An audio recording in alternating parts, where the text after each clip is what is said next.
नमस्कार दोस्तों, स्वागत है आपका हमारे चैनल में। तो उम्मीद करता हूँ पिछली वीडियो आपको अच्छी लगी होगी। आज फिर से आ गया हूँ मैं एक नई और हॉरर वीडियो लेकर। आज की जो कहानी है वो 2 सहेलियों के ऊपर है, जिनमें एक का नाम चित्रा होता है और एक का नाम विशाखा। विशाखा जयपुर में नई-नई शिफ्ट हुई होती है, हॉस्टल में शिफ्ट हुई थी। उसकी वहाँ पर एक रूममेट थी चित्रा नाम की। दोनों एक ही रूम में रहा करती, साथ में खाना खाती थी, साथ में रहने लग गई थी। एकदम बेस्ट फ्रेंड्स बन चुकी थी बिल्कुल। और जो चित्रा थी उसका भी जो गाँव था वो आस-पास ही था। वो वीकेंड्स पे जाया भी करती थी अपने गाँव पे और विशाखा के लिए काफ़ी सारी चीज़ें लाया करती थी। कभी कुछ कपड़े, कभी कुछ खाने-पीने का सामान, जैसे कि नॉर्मल फ्रेंड्स एक-दूसरे के लिए लाया। धीरे-धीरे ऐसे ही हैपीली उनकी फ्रेंडशिप चलती गई। बढ़िया एकदम बेस्ट फ्रेंड्स बन चुकी थी। एक बार क्या हुआ, दिवाली के आसपास वो चित्रा जो थी वो अपने घर जाके आई थी, विशाखा भी अपने घर जाके आई थी। तो जो चित्रा थी वो हमेशा कुछ ना कुछ विशाखा के लिए खाने के लिए कुछ ना कुछ लेके आया करती थी, जैसे कि रसगुल्ले, मिठाइयाँ या कुछ कुछ भी जो घर में उनके लड्डू या कुछ भी बना करता था वो लेके आती थी। दोनों की दोस्ती काफ़ी अच्छी थी। तो जो विशाखा थी वो उसको बोला भी करती थी कि अब की बार ये लेके आना, अब की बार ये लेके आना।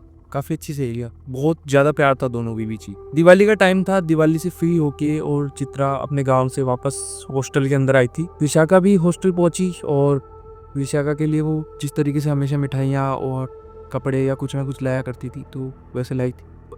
तो वो उसके लिए कुछ पहनने के लिए 2 टी-शर्ट लेके आई थी। एक खुद के लिए और एक विशाखा के लिए। विशाखा काफ़ी खुश हो गई थी कि यार अपन दोनों ही एकदम साथ में पहनेंगे। सेम कलर की टी-शर्ट्स थी, एकदम ब्लैक कलर की। तो वो दोनों सेम कलर की टी-शर्ट पहन की और घूमा करती थी बढ़िया।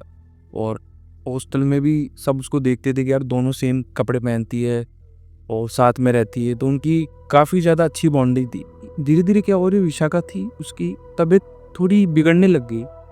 ऐसा मतलब फूड पॉइज़निंग टाइप में उसको कुछ होने लग गया और थोड़ी तबीयत ख़राब रहने लग गई।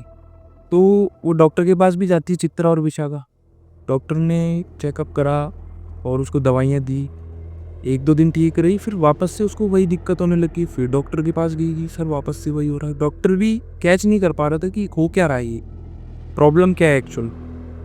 डॉक्टर को लगा फूड पॉइजनिंग है, तो उसने खाना भी बंद करा उसका कुछ टाइम के लिए, 1-2 दिन के लिए, और ग्लूकोज वगैरह चढ़ी उसको और काफ़ी सारी दवाइयाँ की, लेकिन उसको कुछ भी असर नहीं पड़ रहा। वो थोड़ा सा बहकने लग गई थी। अगर बाथरूम में जाती थी तो वो घंटों लगा देती थी, कांच के सामने खुद को देखती रहती थी और बातें करती रहती थी कांच के अंदर अपने आप से। काफ़ी उसकी सहेलियाँ और खास करके चित्रा भी ये सब ऑब्जर्व कर ली थी, या ये सब कुछ कुछ गलत हो रहा है। काफ़ी ज़्यादा अकेलापन में ज़्यादा रहने लग गई थी। उसे ऐसा लगता था कि रूम में कोई है। उसे बेड के नीचे से नॉक करने की आवाज़ आती थी। लेकिन चित्रा भी उसके बगल में सोती थी, लेकिन चित्रा कभी भी कोई भी रिएक्ट नहीं करती थी कि कुछ बज रहा है या कुछ भी। अगर विशाखा डर के जग जाती और बताती कि ऐसा-ऐसा बज रहा है या ऐसा कुछ दिख रहा है, तो चित्रा मना कर देती कि मुझे तो ऐसा कुछ दिख नहीं रहा। चित्रा को कुछ भी नहीं दिखता था और ना कुछ सुनाई देता था कि उसके साथ कुछ हो रहा है ऐसा का तैसा। तो धीरे-धीरे टाइम बीतता गया। चित्रा भी परेशान थी कि यार इसको हो क्या रहा है। तो धीरे-धीरे क्या हुआ, उनकी एग्ज़ाम नज़दीक आने लग गए और उसकी हरकतें बिल्कुल भी बदल नहीं रही थी विशाखा की। तो चित्रा ने उसको समझाया कि यार ये शायद एग्ज़ाम के स्ट्रेस की वजह से है, तो तू थोड़ा चिल मार और पढ़ाई-वढ़ाई पे ध्यान दे थोड़ा बहुत, और स्ट्रेस लेने से कुछ भी नहीं होता, तो एक तबीयत ही बिगड़ती रहेगी मुझ। वो विशाखा को भी कुछ समझ में नहीं आ रहा था, वो बिल्कुल पागलों जैसा बिहेव करने लग गई थी धीरे-धीरे। एक बार क्या हुआ, उनके एग्ज़ाम चल रहे थे, एग्ज़ाम्स स्टार्ट हो चुके थे, तो जिस दिन उनका एग्ज़ाम चल रहा था, तो एग्ज़ाम के जस्ट बीच में ही जो विशाखा थी अचानक से नीचे गिर गई और जैसे कि मिर्गी का दौरा आता है वैसे एकदम ठंड के मारे काँपने लग गई। बेसिकली वो गर्ल्स स्कूल थी, तो पीटीआई भी आई और सारी टीचर्स आ गई। सबने, थोड़ा सर्दी का टाइम था नहीं, वो जो सर्दियाँ आने वाली होती है वो टाइम था, तो सबने किसी ने कुछ जैकेट पहन रखे थे थोड़ा सर्दी से बचने के लिए। तो जो पीटीआई और भी टीचर्स थे उन्होंने अपने जो भी स्वेटर थे, शॉल थे, तो उसको ओढ़ाए, लेकिन उसकी जो ठंड थी बिल्कुल ख़त्म नहीं हो रही थी। वो एकदम ठिठुर रही थी सर्दी के अंदर, जैसे कि उसको बहुत ज़्यादा ठंड लग रही है। सब बहुत ज़्यादा डर चुके थे, पूरा जो एग्ज़ाम हॉल था वो डर चुके थे, सबके सब बच्चे, कि यार ऐसा कैसे हो रहा है। उसका शरीर ऐसे जकड़ सा गया था एकदम। तो उन्होंने हॉस्टल में कॉल लगाया वार्डन को, तो हॉस्टल से उनकी गाड़ी आई और 2-3 लड़के थे जो कि, क्योंकि ऑलरेडी उनको पता था कि ऐसी-ऐसी प्रॉब्लम हो रही, तो वार्डन थी वो लेके आई थी 2-3 लड़कों को। कि ऐसी प्रॉब्लम है। तो उसको 4 लड़के उठा रहे थे, लेकिन फिर भी वो उन चारों लड़कों से नहीं उठे, जबकि इतना उसमें वेट था नहीं, वो बहुत काफ़ी पतली सी थी, उसमें इतना वेट नहीं था। सब एकदम हैरान थे कि 4 हट्टे-कट्टे लड़के को उसे उठा नहीं पा रहा है। बड़ी मुश्किलों से चारों पाँचों ने उसको उठाया, गाड़ी में डाला और हॉस्टल ले गए। हॉस्टल जाते हुए एकदम ठीक हो चुकी थी, उसको चाय पिलाई और उसका सेक-वेक किया थोड़ा-सा उसके शरीर का, तो वो ठीक हुई। और जो उसकी वार्डन थी उसने उसके घर पे इन्फॉर्म किया कि जो विशाखा है उसके साथ ये चीज़ें हो रही है काफ़ी दिनों से, और आज जो एक्सट्रीम लेवल पे ये उसके साथ घटना घट चुकी। तो विशाखा के जो पेरेंट्स थे वो विशाखा को अपने साथ लेके गए, और उनकी जो वहाँ पे उसका इलाज चला, डॉक्टर के पास लेके गए, लेकिन डॉक्टर भी ऐसे बता नहीं पा रहा था कि प्रॉब्लम हुई क्या है एक्चुअल में। तो वो परेशान थे, बहुत ज़्यादा दवाइयाँ चल रही थी, लेकिन फिर भी वो ठीक नहीं हो पा रही थी। उसकी जो लड़की की जो बुआ जी थी वो उसके घर पे आ रखी थी, तो क्योंकि उसकी तबीयत की सबने सुनी थी, तो बुआ ने उसके जो हाव भाव देखे, और वो इन सब चीज़ों में थोड़ा बहुत नॉलेज होती है गांव के लोगों को कि अगर कोई ऐसा बिहेव कर रहा है तो इसमें कुछ ना कुछ पैरानॉर्मली कोई घटना हुई है इसके। तो उसकी बुआ ने उसके मम्मी पापा को सजेस्ट करा कि एक बाबा है, तो वहाँ पर आप इनको लेके जाओ, इनके यहाँ पर फेरी वगैरह दे के आओ, क्या पता वो कुछ बताएं और कुछ ठीक हो।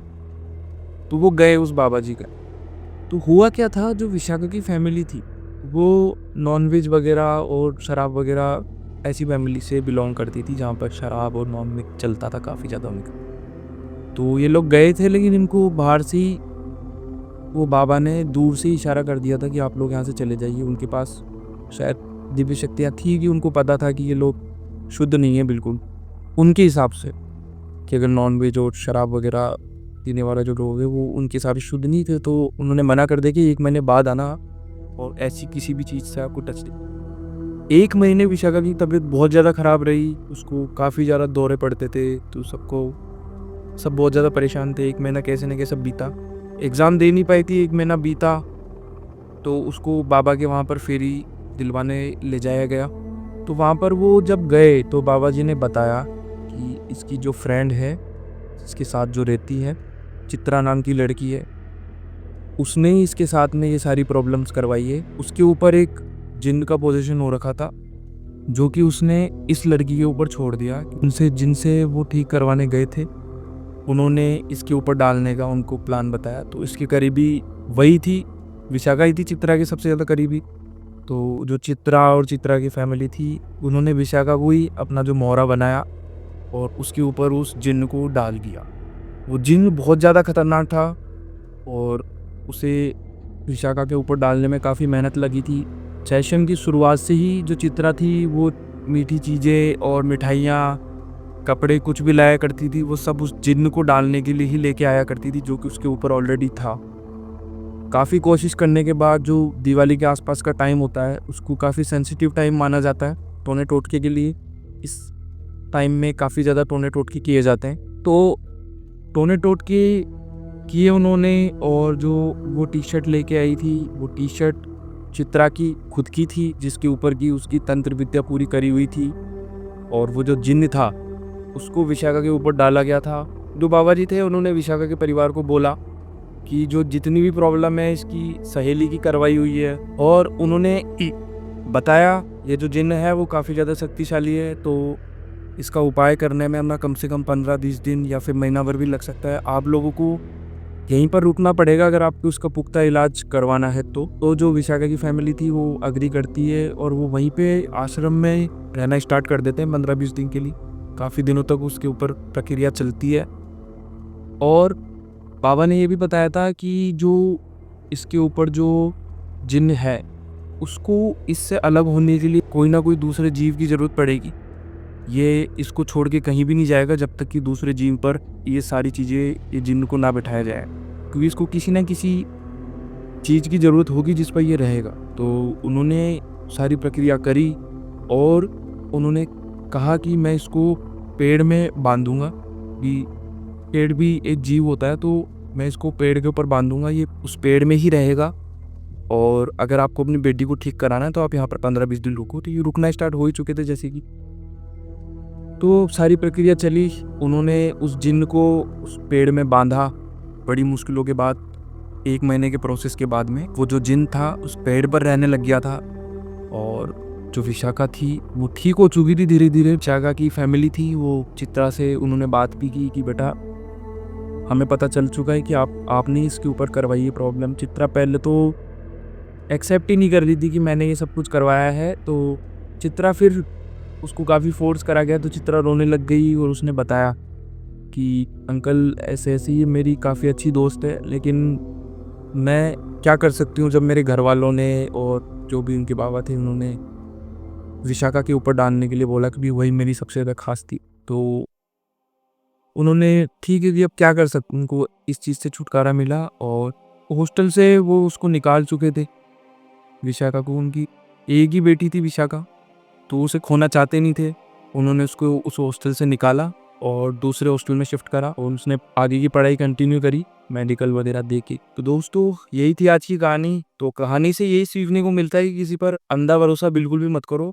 यही थी कहानी, और कहानी अगर अच्छी लगी हो तो वीडियो लाइक करो और चैनल को सब्सक्राइब ज़रूर करो। आपको पता है वीडियो बनाने में बहुत मेहनत लगती है, हर वीडियो में ही मैं ये बात बोलता हूँ, तो वीडियो को ज़्यादा से ज़्यादा शेयर करो। Love you.